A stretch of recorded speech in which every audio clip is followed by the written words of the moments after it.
নিজেদের দোকান নিজেরাই ধরিয়ে আইএসএফ কর্মীকে দোষ দিচ্ছেন বলেছেন আইএসএফ নেতা আলমগীর মোল্লা। সেকুলার ফান্ড যারাই করি আমরা জানি মানুষের রুজি রোজগার যোগান দেওয়া বা ইনকাম করা কতটা কষ্টকর জিনিস সেটা আমরা জানি। কোনো একটা ব্যক্তি তার রুজি রোজগারের উপরে কেউ আঘাত করবে এটা যেরকম আমরা চাই না, আর আমরা এই সমস্ত কার্যকলাপ করিনি।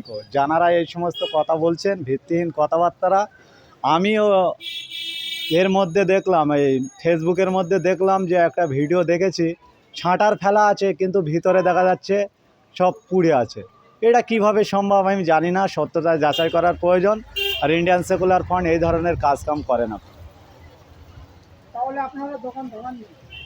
না না, কোনো মতেই নয়। দোকান ধরানো কি, সাধারণ মানুষের ওপর ইন্ডিয়ান সেকুলার ফান্ড কোনো দিন মানে কোনো আঘাত পর্যন্ত আনেনি। আর একটা দোকান ধরানো, এই দোকান হচ্ছে মানুষের রুজি রোজগারের একটা জায়গা, সেই জায়গাকে কোনো দিন আমরা খনন করছি না। আমাদের লড়াই সংগ্রাম যাতে সাধারণ মানুষ খেতে পারে, সাধারণ মানুষের যে অধিকার সেগুলো পায় এবং সুস্থ সমাজ গড়ার আমাদের মূল লক্ষ্য।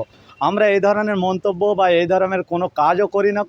কিছু শ্রেণীর মানুষ আছে যাদের স্বার্থ সিদ্ধি বাড়ানোর জন্য এবং নিজেদের অস্তিত্বটাকে টিকিয়ে রাখার জন্য তারা সাজিয়ে এইসব ঘটনা ঘটাচ্ছে।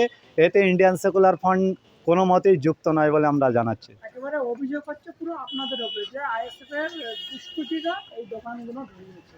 দেখেন, আইএসএফের দুষ্কৃতীদের উপরে অভিযোগ তারা করতেই পারেন এবং আইএসএফ কর্মীদের তারা দুষ্কৃতী বলে আখ্যা দিতে পারেন। মূলত দুষ্কৃতী কারা সেটা আমরা জানি। সেখানে যারা পরিদর্শনে গিয়েছেন তার এই ভারতবর্ষের সংবিধান বা আইন ব্যবস্থায় তানাকে কি আখ্যা দিয়েছেন এটাও জানার প্রয়োজন। সেটা খতিয়ে দেখুক।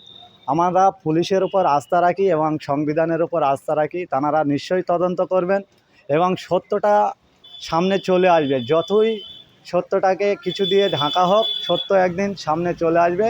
সেদিন মানুষ বুঝতে পারবে যে কারা এই সমস্ত কার্যকলাপ করেছে এবং কারা এই সমস্ত চক্রান্ত করেছে, সামনে চলে আসবে।